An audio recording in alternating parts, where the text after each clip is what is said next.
सुमंगलं कथितं देव पुनः पुनः।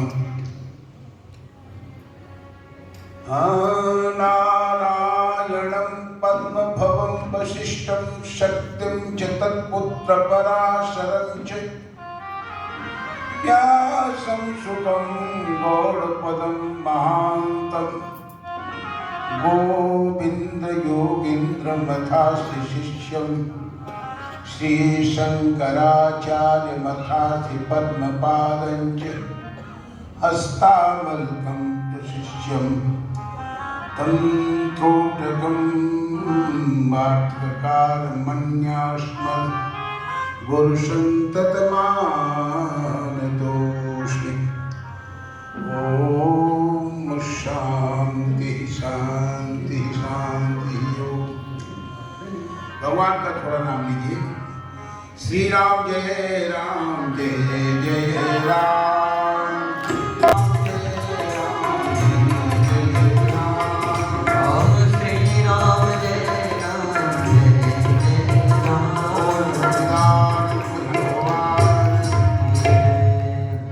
पंजाब के धार्मिक जितने भी मंडल हैं उस प्रसिद्ध मंडलों में एक विशेष प्रसिद्ध मंडल हमारे होशियारपुर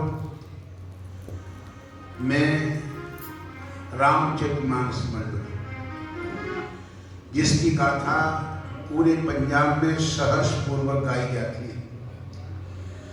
इस मंडल के माध्यम से एक नहीं कई ऐसे कार्य हैं जिनको किया जाता है, जिनकी मैं बात करूंगा आगे। लेकिन सबसे बड़ी विशेषता हमारे इस मंडल की ये रही, अब मुझे याद नहीं रहा कितने सालों से हमारा ये कार्यक्रम चल रहा है, लेकिन 46वां है ये प्रारंभ, और मैं कब आया मुझे ये भी याद नहीं रहा, बड़ा मुझे याद नहीं रहता। लेकिन मुझे याद है कि ये बहुत पुरानी बात हो चुकी है और तब से इस मंडल से जुड़ा हुआ हूं। मंडल में जितने भी प्रधान आए बखूबी से बड़े सुंदर ढंग से उन्होंने कार्य को संचालित किया। मंडल में प्रधान की नियुक्ति बड़े ही सोच समझ के की जाती है। लेकिन जब से हमारे माननीय सुनाम धन श्री हरि जी इस मंडल के प्रधान बनाए गए, एक लंबे अरसे से प्रधान इस मंडल की बागडोर को संभाले हुए। ये कार्यक्रम जब नीलम गायत्री जी आए थे पहली बार हमारे यहाँ इस मंडल की तरफ से, तब शक्ति मंडल में पधारी थी। मंडल का कार्यक्रम हमारा वार्षिक वही होता था और मैंने भी कभी कल्पना नहीं की थी, क्योंकि मंडल में 2 साल के बाद प्रधान चेंज हो जाता था, इसलिए बात करने का मौका नहीं मिलता था। वैसे ये नहीं था, होशियारपुर के लोग मेरी बात को मानते थे, मैं जो कहता था उसको लोग सुनते थे। तो उस वक्त हम कुछ बड़ी योजना नहीं बना सके, लेकिन हरि जी के आने से मंडल में एकजुटता पैदा हुई और परिणाम ये निकला कि ये स्थान की जमीन खरीदी गई। खरीदने में भी काफी पैसा लगा और उसके उपरांत इस बड़ी बिल्डिंग को तैयार किया गया। होशियारपुर के अनेक दानियों ने इसमें बहुत सहर्ष अपने धन को अर्जित किया और एक भव्य विशाल हॉस्पिटल के रूप में, एक भवन के रूप में ये प्रासाद आपके सामने प्रस्तुत है। ये मंडल की बहुत बड़ी देन है और ये मंडल की देन सिर्फ एक विशेषता है, आज के वक्त में व्यक्ति के पास समय नहीं है। हम लोगों के लिए लोगों के पास समय नहीं। मैं जब पैदल चलता था, अधिकांश प्रचार करता था, तो धीरे धीरे मुझे गाड़ी में बैठना पड़ा, बस में बैठना पड़ा, पर मुझे कई जगह पर जाना पड़ता था। तो मैंने सोचा मैं लोगों से गाड़ी मांगूंगा, पैसा नहीं मांगूंगा। पहले मैंने ये सोचा था, लेकिन लोग कहते हैं महाराज पैसा ले लो लेकिन गाड़ी हमसे मत मांगो, हमारी गाड़ी बहुत बिजी। ये हालत समाज की है, बहुत व्यस्तता है आज के वक्त में। किसी व्यक्ति के घर के व्यक्ति को कहो तुम खाली हो तो खाली नहीं। ये हालत विदेशों में तो है, व्यक्ति के पास समय नहीं, लेकिन अब आज हमारे देश में भी यही है। तो ऐसे समय में इस मंडल के हमारे सदस्यगण घर घर में जा करके अखंड पाठ करना, कीर्तन करना, और जो लोगों की स्वेच्छा से दान उन्हें करना, उस दान को लेकर के ये कार्यक्रम प्रारंभ किया गया, जो बहुत बड़ा कार्यक्रम था, छोटा नहीं था। और ये मंडल की बहुत बड़ी सफलता थी। तो इस मंडल ने बड़े बड़े अच्छे अच्छे विद्वानों को बुलाया। अब मुझे याद नहीं आ रहा है, बहुत बड़े अच्छे अच्छे रामायणी आते रहे। इसी मंडल में मैंने भी कथाएं की हैं शुरू में। तो ये मंडल दिन प्रतिदिन बहुत बड़ी ऊंचाइयों को छूता हुआ निकलता चला जा रहा है। और ये भगवान की बहुत बड़ी कृपा। मैं प्रधान जी से कह रहा था तो भगवान हनुमान जी की अनंत कृपा का प्रसाद है, उनके बिना कुछ नहीं हो सकता। वो हमारे ऐसे देव हैं कि जब भी आप श्रद्धा से उनको आवाहन करो वो पधार जाते हैं, ये उनकी कृपा है। तो ये मंडल की सबसे बड़ी विशेषता मैंने देखी। गायत्री जी हमारे सामने विराजमान है, बेटी की तरह से है मेरी। मैं इनके गुरुदेव के सन्निकट 2-3 बार रहा हूँ। मुझसे पूछा गया, ठीक ऐसे ही पूछा गया जैसे वाल्मीकि ऋषि ने नारद जी से पूछा। वाल्मीकि ऋषि ने नारद जी से पूछा कि ये बताओ, वर्तमान समय में ऐसा कोई पुरुष है जो चरित्रवान हो, सुंदर हो, रूपवान हो, गुणवान हो, जिसके विषय में मैं कुछ शास्त्र को लिखूं? तो नारद जी ने 100 श्लोकों में भगवान राम की प्रशंसा का बगान किया। 100 श्लोकों में भगवान की प्रशंसा का गायन किया।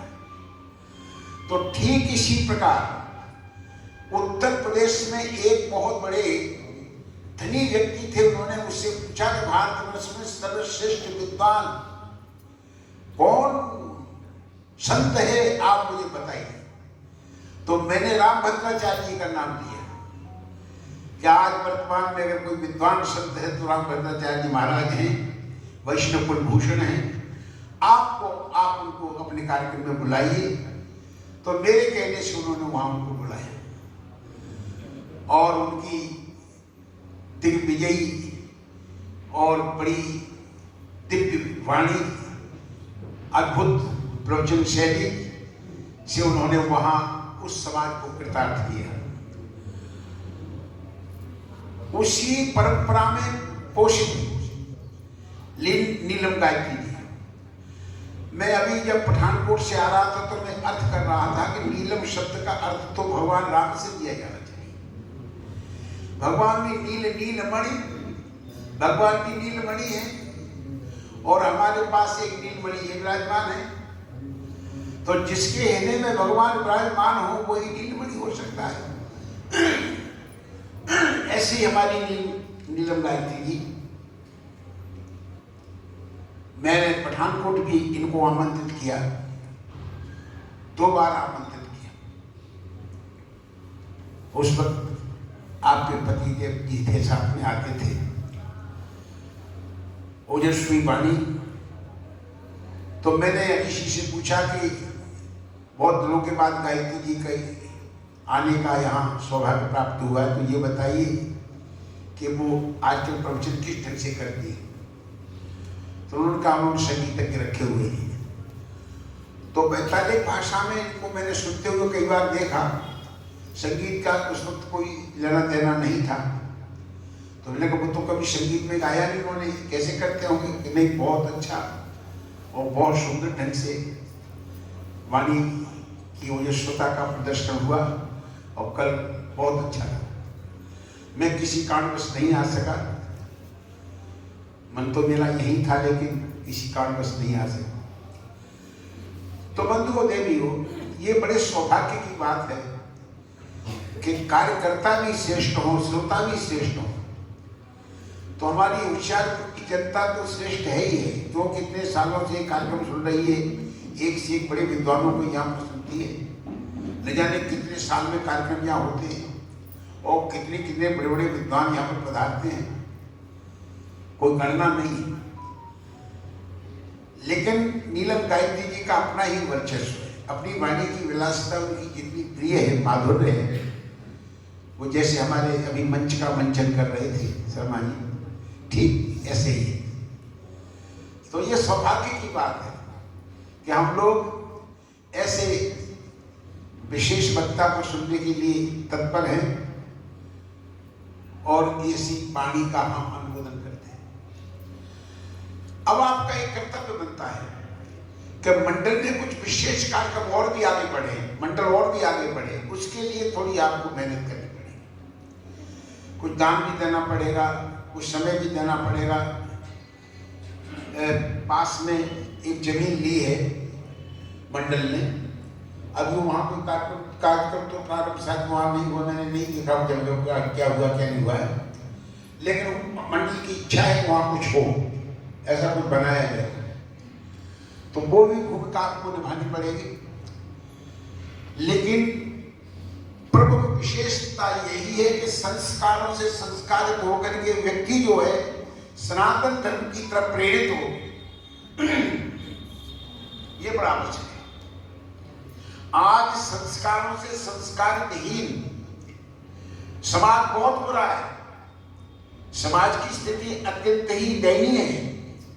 ऐसे वक्त में नीलम गायत्री जैसी महान विदुषियां या रामभद्राचार्य जैसे महापुरुष समाज को जो दिशा दे रहे हैं, ये दिशा सुनिश्चित है कि अगर ये दिशा मिलती रही तो ये फिर पुरातन धर्म सनातन धर्म जो है उन्हें पूरे विश्व में प्रतिष्ठित हो सकता है और फिर वही भगवान श्री राम जी की ध्वजा फहरा सकती है। ये समय आ सकता है। इसके लिए मंडल की तरफ से विशेष आपसे आग्रह ये है कि प्रेम से कथा सुने, ज्यादा मात्रा में कथा सुने। मंडल ने आपके घर के शाम की भोजन की व्यवस्था की जिम्मेदारी स्वयं उठा ली। मंडल कहता कथा सुनो और कथा सुनने के बाद आप यहां से प्रसाद ग्रहण करके जाओ, क्योंकि शाम को आप जाएंगे तो भोजन बनाएंगे, देर हो जाएगी, तो आपके प्रसाद की भी व्यवस्था है और आपके सुंदर सुंदर प्रवचनों की भी व्यवस्था है। निश्चित होकर के आप बैठिए, अधिक से अधिक सुनिए और भगवान का प्रेम से प्रसाद भी प्राप्त करिए। बाकी शेष बातें मैं आपको फिर करूंगा, अभी मेरे पास वो पत्र नहीं है, ये कह ही देता हूँ, आइए थोड़ा सा समझा ही देता हूँ। देखो, मंडल ने एक बड़ा कार्य किया है, जो कभी कभी मंडल इस काम को करता है और बड़े विशेष ढंग से करता है। हमारे मंडल के साथ जुड़े हुए ये जो डायरेक्टर मेडिकल डायरेक्टर रिटायर्ड हमारे क्या नाम है, डॉक्टर माननीय अजय क्या नाम बग्गा जी, एक ऐसी शख्सियत है वो कि मंडल पर उनकी बहुत बड़ी छाप है। वो जो मंडल को दिशा देते हैं, वो एक ऐसी दिशा देते हैं जो मंडल उनकी बात को बड़े प्रेम से श्रद्धा से हमारे प्रधान जी मानते हैं। तो वो नए से नए डॉक्टरों के साथ में भी संपर्क बनाते हैं। मुझे कई बार अच्छे अच्छे डॉक्टरों के पास खुद ले गए, और ले ही नहीं गए बल्कि अपनी तरफ से धन खर्च भी करते मेरे ऊपर, इतने। तो इस वर्ष जो हमारा योजना बनाई गई इस मंडल की तरफ से, NHS हॉस्पिटल की तरफ से ये आयोजन हमारे यहाँ हो रहा है, और ये 26 तारीख को एक दिन में ही होगा, सिर्फ एक दिन का कार्यक्रम है। इसमें जो दिमाग के पीड़ित लोग हैं उनका चेकअप, रीढ़ की हड्डी के जो मरीज है उनका चेकअप, और घुटने के दर्द के जो मरीज है उनका चेकअप। अब घुटने का दर्द तो सभी को है, जिनकी एज ज्यादा हो गई, मेरे जैसे लोग, उनको भी यही प्रॉब्लम है। तो कूल्हे का जो दर्द है वो सबसे खतरनाक दर्द है, चलना फिरना बड़ा मुश्किल होता है, उसका भी ट्रीटमेंट भी बताया जाएगा और चेकअप बताएगा। इस प्रकार दिल की समस्या का भी, ये सभी रोग हैं, इनका निदान का जो तरीका है वो चेकअप कराया जाएगा और डॉक्टरों से सलाह ली जाएगी, कैसे कौन सी दवाई दी जाए, कौन सा क्या हो, ये सब होगा। इसके लिए ऐसे वैसे डॉक्टरों का नियुक्त नहीं किया गया है, बड़े विशेष स्पेशलिस्ट उत्कृष्ट जो है उन डॉक्टरों को निर्वाचित उसमें चयन किया गया है, वो ही आपका निरीक्षण करेंगे। तो आप इस दिन को चूकिए नहीं और सबको ये सूचना दे दीजिए जो इस प्रकार के मरीज है वो आकर के 26 तारीख को यहाँ पर चेकअप कराएं। एक सूचना ये बीच में भी दे दूंगा इस सूचना का आपको। इस प्रकार ये फ्री चेकअप होगा, कोई पैसा नहीं दिया है, कोई भी आए उसका फ्री चेकअप होगा, अच्छी तरह से उसको देखा जाएगा डॉक्टरों के माध्यम से। ये आपकी करबद्ध प्रार्थना, ज्यादा से ज्यादा लोग उस दिन चेकअप करा सकते हैं। रामकृत मानस मंडल की तरफ से और भी विशेष सुविधाएं बताई गई हैं। एक जो सबसे बड़ी विशेषता ये है कि हमारे यहाँ पर जितनी गाड़ियां हैं जो फ्री काम कर रही हैं, जो दिवंगत हो जाते हैं, जिनके शरीर शांत हो जाते हैं, उनको उठाने के लिए एक विशेष प्रबंध यहाँ पर किया गया है। और उसके लिए भी अगर कोई दान देना चाहे तो दे सकता है, गाड़ियाँ भी कई लोग दे सकते हैं, ऐसी भी पार्टियाँ हैं। तो ये विशेषता को लोगों को करनी होगी। हॉस्पिटल चलता है यहाँ पर, जो प्रधानमंत्री की तरफ से फ्री कम कीमत में जो औषधियाँ हैं उनका यहाँ पर हमारे डॉक्टर साहब की तरफ से ये प्रबंध करवाया गया था और बहुत ही बड़े ही सुंदर ढंग से वो चल रहा है। इस प्रकार मंडल जो है इन कार्यों में व्यस्त है। और एक बात और बता दूं आपको जो बहुत जरूरी है वो ये है कि यहाँ पर जो गरीब लोग हैं, गरीब विधवाएं देवियाँ हैं या गरीब लोग परिवार हैं, उनके लिए यहाँ से विशेष तौर से अन्न का वितरण किया जाता है 7 महीने में एक बार। तो वो व्यवस्था हमारी यहाँ से है बहुत अच्छी। और प्रत्येक 15 जरूरतमंद परिवारों को उनको निश्चित किया जाता है कि 15 परिवार ऐसे निकाले जाएं जो इनको हम जरूरतमंदों को वो दिया जाए। तो इस प्रकार ये सुविधाएं हमारे मंडल की तरफ से चलती हैं और मंडल इस प्रकार वर्ष भर में ये कार्य करता है।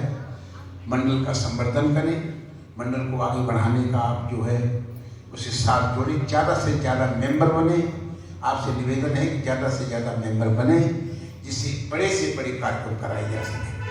अब ये धीरे धीरे मंडल जो है ये इस वर्ष जो है ये 46वां कार्यक्रम हो रहा है हमारा। 46वां का मतलब यह है कि 50 में से सिर्फ मात्र 46वां तो समाप्त हो ही जाएगा। 47वां, 48वां, 49वां 3 साल ये, और फिर 50वां गोल्डन जुबली। गोल्डन जुबली 4 साल 3 साल के बाद में आ जाएगी। और उसको मैं चाहूँगा अपने मंडल से सलाह करूँगा कि वो विशेष कार्यक्रम किया जाए, विशेष भव्य कार्यक्रम किया जाए। गोल्डन जुबली को सामान्य रूप से नहीं मनाई जाए, विशेष रूप से मनाई जाए। उसके लिए प्रचार हो देश विदेशों में जाकर के, जिससे मंडल प्रखर करके केवल पंजाब तक सीमित न रहे, भारतवर्ष में और अच्छे मंडलों में अपनी नियुक्ति करा सके। यही आपसे निवेदन है। आइए, अब समय ज़्यादा नहीं लिया जाएगा। अब आपसे निवेदन हम ये करते हैं कि जिनका नाम है नीलम गायत्री, गायत्री की संस्कृत का शब्द बड़ा महत्वपूर्ण है। वेदों में गायत्री सबसे महत्वपूर्ण मंत्र है और ये वाल्मीकि रामायण जो है केवल गायत्री मंत्र के अर्थ पर ही उन्होंने किया है। नारद जी ने और वाल्मीकि ऋषि ने दोनों ने मिलकर के ये वाल्मीकि रामायण 24,000 जो श्लोक लिखे हैं, ये 24 अक्षरों का ही अर्थ है। तो ऐसी गायत्री और नीलम, नीलम का मतलब है श्रेष्ठ, श्रेष्ठ अति श्रेष्ठ जो स्टोन होता है उसको नीलम कहा जाता है। और सबसे ज्यादा बड़ी उपाधि भगवान राम को दी गई है नीलम की, क्योंकि नील नील धर श्याम, भगवान का नील स्वरूप है। ऐसी नीलम गायत्री जो भगवान को अपने हृदय में विराजमान रखती है, ऐसी गायत्री जो स्वयं तेजस स्वरूप है, आज हम लोगों के मध्य में विराजमान है। द्वितीय दिवस है। मैं महान दिव्य विभूति देवी से प्रार्थना करूंगा कि अपनी प्रखर वाणी से आप लोगों को आलोकित करे, आनंदित करे। इन शब्दों के साथ आइए गायत्री। जय श्री राम, जय श्री राम, जय श्री राम।